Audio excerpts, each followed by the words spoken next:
India's finest Medicover Hospital now opened exclusive hospital for women and children opposite Hightex Charminar. Medicover Women and Child Hospital. మా అధినేత నారా చంద్రబాబు నాయుడు గారు ఈ విజయవాడ పార్లమెంటుకు సంబంధించి భారీ బహిరంగ సభ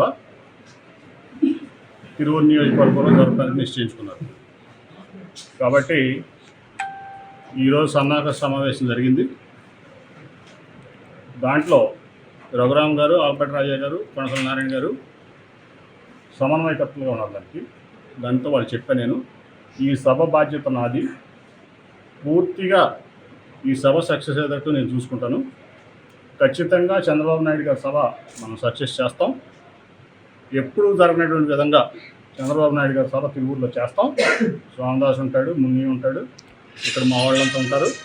అట్లాగే మొత్తం కూడా కోఆర్డినేట్ చేసుకుని ఎప్పుడూ జరగనటువంటి నవ్వుతో నా భవిష్యత్తు చంద్రబాబు నాయుడు గారి సభ జరిగేటట్లు రేపటి నుంచి నేను ఇక్కడే ఉండి ఈ సభ అయ్యే వరకు కూడా దాన్ని సక్సెస్ చేసేటటువంటి కార్యక్రమాన్ని నేను నా బతుకందరి మీద వేసుకుంటానని చెప్పారు. వాళ్ళు హ్యాపీగా.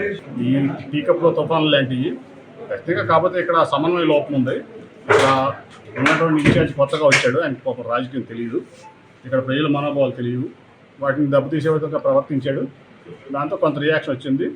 అట్లాగే కొంతమంది వ్యక్తులు అబద్ధ ప్రచారాలు ఏంటంటే, పార్టీలో ఒక బాధ్యత ఇస్తే జనరల్గా మీకు అందరూ తెలుసు, మీడియా మిత్రులందరికీ ఏంటంటే ఒక అఫీషియల్ స్టేట్మెంటో హెడ్ ఆఫీస్ నుంచి, లేదంటే ఒక లెటర్ రూపంలో ఫలానా యువగడానికి ఫలానా విజయవాడ పార్లమెంట్లో ఫలానా ఆయన ఇన్ఛార్జి, ఎంపీ గారు కాదు, అట్లాగే ఫలానా చంద్రబాబు నాయుడు గారి సభకి ఫలానా ఆయన ఇన్ఛార్జి, ఎంపీ గారు కాదని జనరల్గా అఫీషియల్గా వస్తుంది.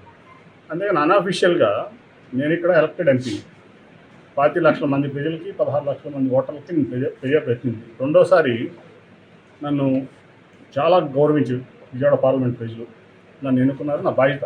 దాంతోనే నేను సంవత్సరాల కాలంగా కూడా ఎంతో ఓటు పడతాను. ఎందుకంటే నా టెంపర్మెంట్కి, నాకున్న ముక్సు పెడతానికి మరి అందరికీ తెలుసు, మీ అందరికి కూడా. కానీ ఎందుకు ఓటు పడుతున్నానంటే, ఈ పార్టీ బాగుండాలి, చంద్రబాబు నాయుడు గారు బాగుండాలి, మళ్ళీ ఈ రాష్ట్రాన్ని చంద్రబాబు నాయుడు గారు వెళ్తేనే ఈ రాష్ట్రానికి భవిష్యత్తు అని వ్యక్తిగా ప్రగాఢంగా నమ్మే వ్యక్తిని నేను. దాంట్లో ఎటువంటి డౌట్ లేదు. దానికోసమే నేను చాలా అవమానాలు పడ్డా. ఏ రోజు కూడా స్వామిదాస్ ఇన్ఛార్జ్ ఉన్నప్పుడు కూడా, ఆయన ఎమ్మెల్యే కానప్పుడు, బ్రదరు ఫలానా వ్యక్తి వచ్చాడు ఏం చేయమంటావు అని అడిగేవాడు. కావాలని స్వామిదాస్ గారు అడగండి, ఎంపీ నిధులు ఇవ్వాలన్నా స్వామిదాస్ లెటర్ లేకుండా నేను ఇచ్చేవాడు. కావాలంటే మీకు ప్రత్యేక సాక్ష్యం అయినా. అట్లాగే ఇవాళ గద్దె రామ్మోహన్ గారు వచ్చారు మీటింగ్కి, మిత్రనగరం గారు వచ్చారు. ఇప్పుడు ఏ రోజు కూడా నేను ఏ కాన్స్టిట్యూన్సీలో వర్గాలు అనుకోవట్లేదు కూడా ఇవాళ కూడా. కాకపోతే ప్రజలు ఇప్పుడు ఎట్లా అంటే మనోభావాలు అనేవి, నేను ఓటు పట్టవచ్చు, అందరూ ఓటు పట్టరు కదా. సో అదే ఇవాళ జరిగిన తార్కాణం. సంవత్సరాల నుంచి రగులుతున్న కంపెనీ ఇది. సో ఎక్కడో చోట దీనికి ఫుల్ స్టాప్ పెట్టాలి. సంఘటన దురదృష్టకరం, దాంట్లో డౌట్ లేదు. కానీ ఏంటంటే, ప్రజలు ఇప్పుడు ఎవరి అభిమానులు అనుకుంటారు. 9.5 సంవత్సరాలుగా నేను సేవ చేసి ఉన్నా, టాటా ట్రస్ట్ ఇచ్చా, లేదా మీ తిరువూరు నుంచి విజయవాడ రోడ్డు వేయించాను. అంతకుముందు 3 గంటలు పెట్టేది మీకు, ఇప్పుడు గంటన్నరలో విజయవాడ అవుతాను. మీరు అందరూ కూడా కనంతరం ఫ్లైఓవర్ వేయించాను. ఏదో అభిమానం ఉంటుంది నా మీద. దాంతో కొన్ని ప్రోటోకాల్స్ పాటిస్తున్నప్పుడు కోపం వస్తున్నారు. అందుకే నేను చాలా సభలు ఈ మధ్య అవాయిడ్ చేస్తూ వచ్చాను. ఎందుకంటే ఇటువంటి సంఘర్షణ జరిగితే నాకు తెలుసు, ఈ సంఘర్షణ జరగకుండా ఉండాలని చెప్పి నేను అవాయిడ్ చేస్తూ వచ్చాను. దాంట్లో ఏమవుతుందంటే, యోగాళం పాదయాత్రకి రాలేదు, వస్తే ఇట్లాగే అవుతుంది. అట్లాగే చంద్రబాబు గారు వస్తే ఆయన పట్టించుకోవట్లేదు, వస్తే ఇట్లాగే అవుతుంది. ఏం చేయను నేను? రక్కస్ చేయనా, రభస్ చేయనా?